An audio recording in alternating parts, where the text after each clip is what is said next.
தந்தை மகன் தூய ஆவியாரின் பெயராலே ஆமேன். இயேசுவில் பிரியமான ஐஜே மீடியாவினுடைய அன்பு வாடிக்கையாளர்களே, அன்பு பக்தர்களே, உங்கள் அனைவரையும் அன்போடு வரவேற்கின்றேன். இன்று பாஸ்கா காலத்தினுடைய 6வது வாரத்தில் அடியெடுத்து வைத்திருக்கிறோம். இன்று தாய் திருச்சபை ஆண்டவருடைய விண்ணேற்பு விழாவை கொண்டாடி கொண்டிருக்கிறது.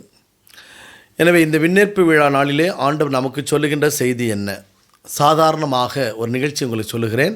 ஊர்களிலே நடக்கக்கூடியது தான், நம்முடைய வீடுகளில் நடக்கக்கூடிய ஒரு நிகழ்வு தான். ஓகேங்களா?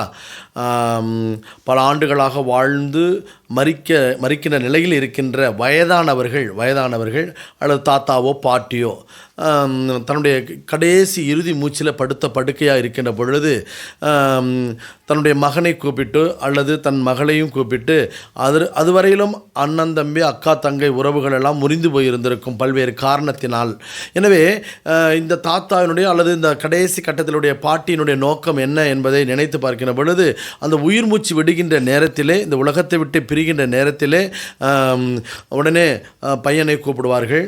அதன் பிறகு தன் மகளை கூப்பிடுவார்கள். கூப்பிட்டு, தம்பி, நான் இந்த உலகத்தை விட்டு போக போகிறேன், தன் மகளை இந்த உலகத்தை விட்டு நான் போக போகிறேன், இதோ கடைசி நேரத்தில் நான் சொல்கிறேன், இங்கே வாப்பா, உன் கையை கொண்டு வான்னு சொல்லி கடைசியாக 2 பேரும் கையிலோட பிடிச்சி, நீங்கள் தான் சண்டை போட்டு இந்த காலத்தை முடிச்சிட்டீங்க, எனவே எனக்காகவது இந்த ஆத்மா சாந்தி அடைய நீ என்ன செய்யணும் தெரியுமா? உன் ஆம்பளை உன் பையனுக்கு இந்த தங்கச்சி பிள்ளை எடுத்து கல்யாணம் பண்ணி வை என்று சொல்லிக்கிட்டு இருப்பாங்க. பொட்டுன்னு போயிடுவாங்க. ஓகேங்களா?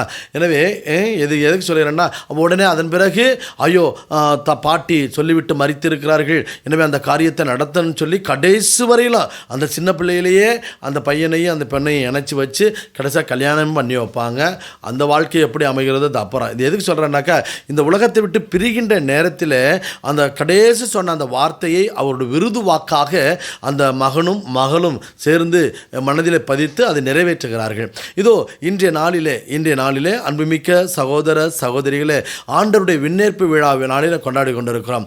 விண்ணகத்திலிருந்து மண்ணகத்திற்கு வந்த தேவன் இதோ பாருங்கள், இன்றைய நாளிலே நமக்கு ஒரு அருமையான ஒரு வார்த்தையை சொல்லிவிட்டு இந்த மண்ணகத்தை விட்டு அவர் செல்ல இருக்கிறார். என்னவென்றால், அவர் சொல்லுகிறார், உலகெங்கும் சென்று படைப்புக்கெல்லாம் நற்செய்தியை அறிவியுங்கள் என்று சொல்லி ஒவ்வொருவருக்கும், திருமுழுக்கு பெற்ற ஒவ்வொருவருக்கும் ஒரு அன்பு கட்டளைகளை விட்டு செல்லுகிறார். எனவே இந்த கடைசி கட்டத்தில், இந்த கடைசி நேரத்தில் அவர் சொன்ன அந்த வார்த்தையை நாம் அனைவரும் உள்வாங்க வேண்டும். எனவே திருமுழுக்கு பெற்ற ஒவ்வொருவருமே இதை நிறைவேற்ற கடமைப்பட்டிருக்கிறோம்.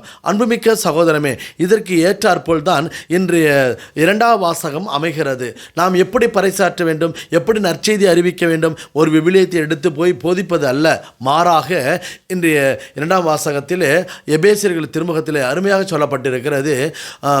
அழைக்கப்பட்டிருக்கின்ற அழைப்புக்கு ஏற்ப நீங்கள் வாழ்க்கை நடத்துங்கள் என்று சொல்லுகிறார். தேவனுடைய செல்ல பிள்ளைகளே, அதோடு மட்டுமல்ல, தொடர்ந்து அந்த வசனத்தை கேட்கின்ற பொழுது பார்க்கிறோம், மனத்தாழ்மையோடு, கனிவோடு, பொறுமையோடு, அன்பு நிறைந்த, அமைதி நிறைந்த வாழ்க்கை நடத்துங்கள் என்று சொல்லி அழைப்புக்கேற்ற வாழ்க்கை நடத்துங்கள் என்ற ஒரு அருமையான ஒரு இறை செய்தியை நாம் கேட்டிருக்கின்றோம். எனவே தேவனுடைய செல்ல பிள்ளைகளே, இந்த நாளிலே இறைவன் சொல்வது அதுதான். இதோ நான் விண்ணகம் செல்லுகிறேன், மீண்டும் நான் வருவேன், உங்களிடம் ஒரு பொறுப்பை விட்டு செல்லிருக்கின்றேன், ஒவ்வொருவருக்கும் ஒரு அழைப்பை கொடுத்திருக்கிறேன். சிலருக்கு திருமண வாழ்வு, சிலருக்கு துறவரத்தா வாழ்வு, சிலருக்கு அந்த பணிகளிலே பல்வேறு பணிகள், ஆசிரியர் பணிகள் அல்லது மருத்துவ பணிகள் அல்லது சேவை செய்கின்ற பணிகள், இப்படியாக அநேக பணிகளை செய்ய நாம் அழைக்கப்பட்டிருக்கின்றோம். எனவே அப்படிப்பட்ட அழைப்பிலே நாம் நிலைத்து நிற்க வேண்டும். அப்படிப்பட்ட பணியை செய்கின்ற பொழுது அது குடும்ப வாழ்க்கையாக இருக்கலாம், கனிவுடனும் பொறுமையுடனும் சகிப்புத்தன்மையுடனும் அன்புடனும் நாம் வாழ்கின்ற பொழுது, இதுவே ஆண்டவர் விட்டு சென்ற